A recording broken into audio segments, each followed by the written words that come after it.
Nah, saya bacakan kepada saudara dasar firman Tuhan tentang gereja sel. Yang pertama dasarnya yaitu Tuhan Yesus memilih 12 orang murid. Tuhan Yesus tidak memilih 100 orang murid. Tuhan Yesus tidak memilih 1000 orang murid. Walaupun yang mengikuti dia ada kalanya sampai 5.000 orang lebih, bahkan sampai 20.000. Banyak penafsir mengatakan. Tetapi dia memilih 12 orang muridnya untuk dijadikan murid, untuk bersama-sama dengan dia. Tertulis dalam Markus pasal 3, 13 sampai 15. Saya membacakan kepada saudara. Kemudian naiklah Yesus ke atas bukit. Dia memanggil orang-orang yang dikehendakinya, dan mereka pun datang kepadanya. Ia menetapkan 12 orang untuk diutusnya memberitakan Injil dan diberinya kuasa untuk mengusir setan. Puji Tuhan. Tuhan naik ke atas bukit. Ia memanggil orang-orang yang dikehendakinya. Ia menetapkan 12 orang, bukan pula 20 orang, 12 orang. Itulah dia kehendak Tuhan Yesus memuridkan 12 orang. Kalau kita dalam hidup kita ini saja pun sanggup memberikan 12 orang, sehingga mereka semua mengerjakan pekerjaan Tuhan sama seperti murid Yesus, saudara sudah berhasil. Tetapi firman Tuhan berkata pekerjaan-pekerjaan yang dikerjakan akan kamu kerjakan. Bahkan pekerjaan yang lebih besar daripada ini akan kamu kerjakan. Sebab aku pergi kepada Bapa. Tapi biarlah kita genap dahulu 12 orang murid, barulah kita naik lebih banyak lagi. Amin, saudara. Itu sebabnya jumlah jiwa-jiwa dalam KKS, dalam satu kebaktian kelompok sel, tidak melebihi 12 orang. Kalau sudah lebih 12 orang, kelompok sel itu sebelah jadi 2. Tetapi sebelumnya tentunya harus ada yang jadi murid yang bisa memimpin KKS. 12 orang kudusnya memberitakan Injil. Memberitakan Injil. Jadi dalam KKS ada pemberitaan Injil.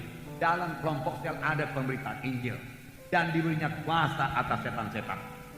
Jadi sekaligus Tuhan melengkapi. Tuhan bisa melengkapi. Dan Tuhan mau melengkapi kita. Untuk menjadi pemimpin kelompok sel, bukan berarti saudara mesti bertalenta luar biasa, berhikmat luar biasa, tidak. Tuhan Yesus memilih orang-orang yang biasa saja menjadi muridnya. Karena apa? Karena Tuhan Yesus lebih mementingkan penyerahan diri daripada kesanggupan. Kesanggupan bisa diberikan Tuhan, tapi penyerahan diri seseorang kepada Tuhan tidak bisa dipaksakan Tuhan. Itulah dari diri kita sendiri.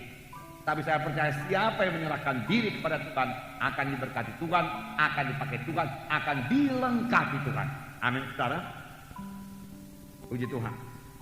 Kita lihat lagi yang kedua dasarnya, yaitu dari gereja pertama. Sidang pertama bertemu di rumah-rumah. Yang pertama bertemu di rumah-rumah juga pada waktu dia masih ke bait Allah. Nah, Kisah 2, 46-47 berkata, dengan bertekun dan dengan sehati mereka berkumpul tiap-tiap hari dalam bait Allah. Mereka memecahkan roti di rumah masing-masing secara bergilir dan makan bersama-sama dengan gembira dan dengan tulus hati dan sambil memuji Allah. Dan mereka disukai semua orang. Dan tiap-tiap hari Tuhan menambah jumlah mereka dengan orang yang diselamatkan. Nah, dengarkan baik-baik. Mereka masih berkumpul di bait Allah. Kita juga masih kebaktian minggu seperti ini. Ada kebaktian pemuda-pemudi, ada kebaktian kaum bapak, kaum ibu, dan lain seterusnya, ada 2 safar. Tetapi di samping itu mereka juga bertemu di rumah-rumah. Apakah mereka perbuat di rumah-rumah? Ini dikatakan mereka bersama-sama makan dengan gembira. Dengan gembira. Amin, saudara. Dalam KKS harus ada kegembiraan. Harus ada gembira dalam KKS. Kemudian dengan tulus hati sambil memuji Allah. Jadi dalam KKS ada pujian pada Tuhan, ada persekutuan dengan Tuhan, ada kegembiraan, ada sukacita dalam KKS, ada persekutuan satu sama lain dalam KKS. Saudara, itu bukan persekutuan doa, itu bukan hanya penelahan Alkitab, bukan. Itu lebih daripada hal-hal tersebut. Itu adalah persaudaraan, keluarga Allah. Amin, saudara. Kisah 20 ayat 20 saya bacakan. Sungguh pun demikian, aku tidak pernah melalaikan apa yang berguna bagi kamu. Ini Paulus berkata, aku tidak melalaikan apa yang berguna bagi kamu. Aku ajarkan semua. Semua aku beritakan dan aku ajarkan kepada kamu, baik di muka umum maupun dalam perkumpulan di rumah kamu.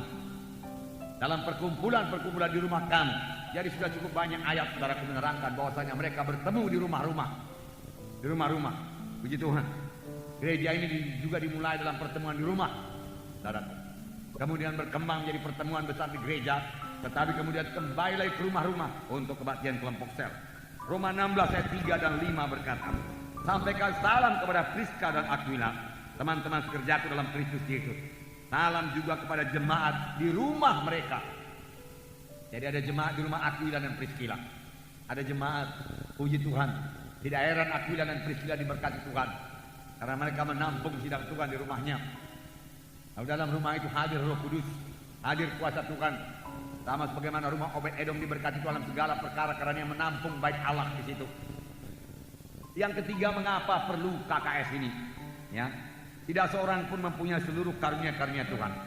Tuhan mau memberikan karunia-Nya supaya saudara minta, supaya saudara merindu. Saudara bayarlah harganya dengan banyak berdoa, banyak berdoa, banyak berdoa, banyak berdoa. Rindu untuk melayani jiwa-jiwa, rindu untuk memberkati sidang Tuhan. Karena karunia Roh Kudus hanya diberikan untuk memberkati sidang Tuhan. Untuk kepentingan bersama, firman Tuhan berkata.